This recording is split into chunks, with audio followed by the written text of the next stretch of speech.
an intriguing looking modified AMC problem where it seems like long division would get the job done, and that's what I tried, and it seemed like you should be able to get somewhere, but it just didn't work out. So I gave that a whirl, and I'm going to write down an interrobang because I didn't get anywhere with it, okay? So I looked up a solution by this guy at AoPS involving modular arithmetic. It must be a Leonard-Euler thing. Now, so what we're going to do is look at it in this context here. It's exactly the same. Congruence arithmetic is often called remainder arithmetic. So this R stands for remainder, and this you could rewrite this as saying this object is equal to R plus some multiple of B, where B is just the divisor that we started with. Notice 2 to the 61st, 2 to the 31st, 1 is exactly this divisor here. Okay, so let's keep going. Now, the first clue is to try to, and this was the part where I just looked at the solution. I didn't know what to do either, but this statement right here, if you subtract, you can see that all of this follows right here. If you subtract 2 to the 61st plus 2 to the 31st from both sides, and then square both sides, you get this. What's the motivation there? At least you get 2 to the 122nd, which is part of the numerator, right? Okay. Now, also something that's kind of crucial here is the very simple fact that trivially B is congruent to, I hate to say that word, but it really is here. B is congruent to 0, mod B, right? No matter what kind of number you're talking about, usually they're just positive integers. But B is congruent to 0 mod B, so you see that's why it just disappeared right here. You see this is actually in modular arithmetic, in the modular arithmetic world, it's congruent to 0. Okay? And so that's why it just disappeared here, okay? Now when you square it out, here you're just using the truth that A minus B quantity squared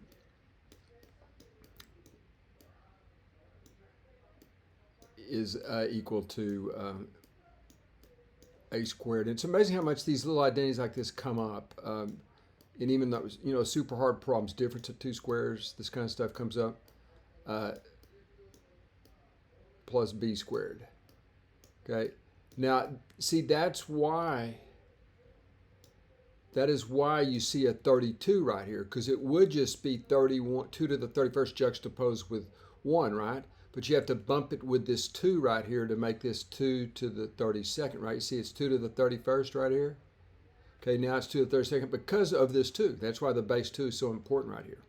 Okay, so what we made a little bit of progress because we have the numerator of our original fraction congruent to this object right here. We want to see if we can reduce it further to get an R, okay, and a manageable R. Okay, so the approach here that I adopted is that you can write this, you can factor a 2 out of these first two terms, right? You see, you're keeping an eye on this object right here, the original divisor. And so you could, I guess we still need to put congruent, you put equal if you want, I suppose, but you could write down 2 times 2 to the 61st plus 2 to the 31st.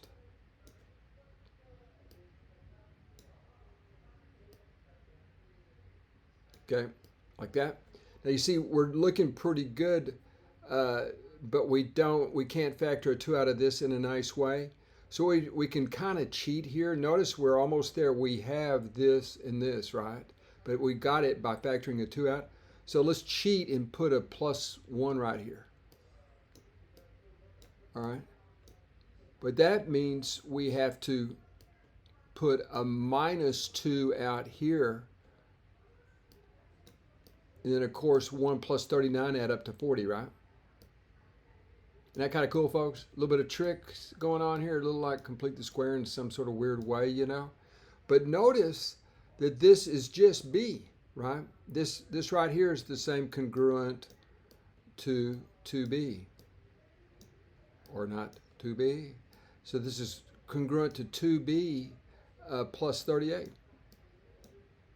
But we already know, and I know that word is arrogant, but it's trivially this is congruent to 0, and so this is congruent to 38 mod b. It's very useful just to give that three-termed object, divisor object, a name, okay? And so that's it, my friends. 38. When you divide this huge number into this much huger number, you get a remainder of, allow me to abbreviate so I don't have to click around on you too much. You get a remainder equal to 38. And I think, as you notice the pattern, if you put a integer, positive integer k here, I think it's always going to be k minus 1. You know, as you could tell, the 39 just dragged along. It didn't have any bearing on anything. It's just a constant that was dragging along the whole way. Wasn't involved in any of the computations. But anyway, I hope you like that. I thought it's kind of cool. This gentleman, Leo Euler, a devotee of Leonhard Euler, the famous German who went blind doing math, did this solution. He's done some other cool solutions. In a way, this is most of the solutions here. They did something like complete the square, some other algebra, you know, repeated stuff. He knew to do this. I think it's really, he knew the answer, and then you work backwards. You know what the answer has to be, so you know modular arithmetic has to work some sort of way. So in a sense, this is kind of cheating, but it's still clever to apply modular arithmetic here to get the answer, in my humble opinion. Okay, thanks for viewing.